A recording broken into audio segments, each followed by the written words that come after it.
સુરત શહેરના ઉત્તરાયણ વિસ્તારમાં આવેલી લક્ઝુરિયસ સોસાયટી પૈકીની એક શાલિગ્રામ હાઇટ્સમાં ગોરધનભાઈ વશરામભાઈ ડોંડા પોતાના પરિવાર સાથે રહે છે।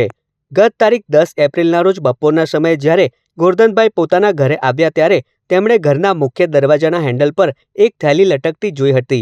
આ થેલીમાં બુંદીના લાડુ હતા। સામાન્ય રીતે ધાર્મિક પ્રસંગો કે બાધા આખડી પૂરી થતી હોય ત્યારે પરિચિતો કે પડોશીઓ આ રીતે પ્રસાદ વહેંચતા હોય છે, તેથી ગોરધનભાઈને કોઈ શંકા ગઈ ન હતી। તેઓએ આ પ્રસાદ ઘરે લઈ જઈ પરિવારના સભ્યો વચ્ચે વહેંચ્યો હતો।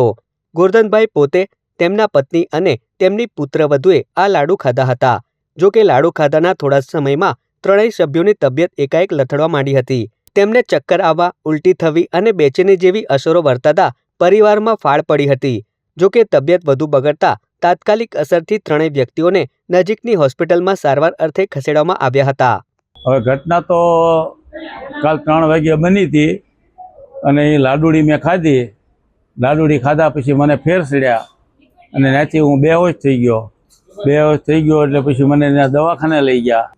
એ તો સામેવાળાને અંજામ આપેલો છે, સામેવાળાએ એ ઘટનાને। હવે કારણમાં તો હું તમને નહીં દર્શાવી શકું, પણ હવે એને કોઈ પણ અમારી સાથે જૂની અદાવત હોય કોઈ બની શકે, પણ 2 વર્ષથી તો એવું કાંઈ હતું જ નહીં। અમારે કડકમાં કડક કાર્યવાહી થવી જોઈએ અને એમાં કાંઈ ઢીલું મૂકવાનું નથી થતું, બરાબર।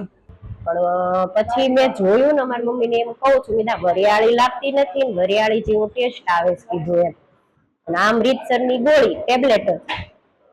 તો પછી ફોન આવ્યો મારા દેરાણીનો, ઈ કે એટલે સગી નથી, કઝિન થાય, ઈ કે બાપુજીને કાંઈ થયું છે કે એમ નહીં, કેમ કે એને એડમિટ કરવા પડ્યા છે। મેં કીધું કેમ? 2 જ છે। હવે ઈ સામેવાળાની ઉપર છે ડાઉટ બધો। અમારી તો એમ જ માંગ છે કે આવું કોઈ દિવસ કોઈની સાથે ક્યારેય કોઈએ કરવું નહીં, અને એને જો હું તો એમ માનું છું કે આપણે એને સજા આપીએ, પણ એ વાત સાચી, પણ ભગવાન જ સજા કરવા વાળો છે, જે છે એ। કાલ સવારે જો અમે એને સજા કરાવીએ, અમારે તો વિચાર હતો જ નહીં, પણ આખી સોસાયટી તરફથી બધાની માંગ છે કે તમે સમાધાન કરતા જ નહીં। સમગ્ર મામલે હોસ્પિટલના સૂત્રો પાસેથી મળતી માહિતી મુજબ ઝેરની અસર ગોરધનભાઈ પર સૌથી વધુ જોવા મળી છે।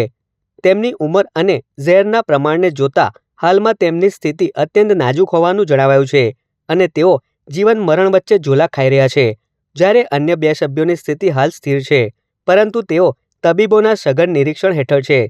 તબીબોએ બાકી બચેલા પ્રસાદની તપાસ કરતા તેઓ પણ ચોંકી ઉઠ્યા હતા। બુંદીના લાડુમાં ઝેરની ગોળીઓ મળી આવી હતી।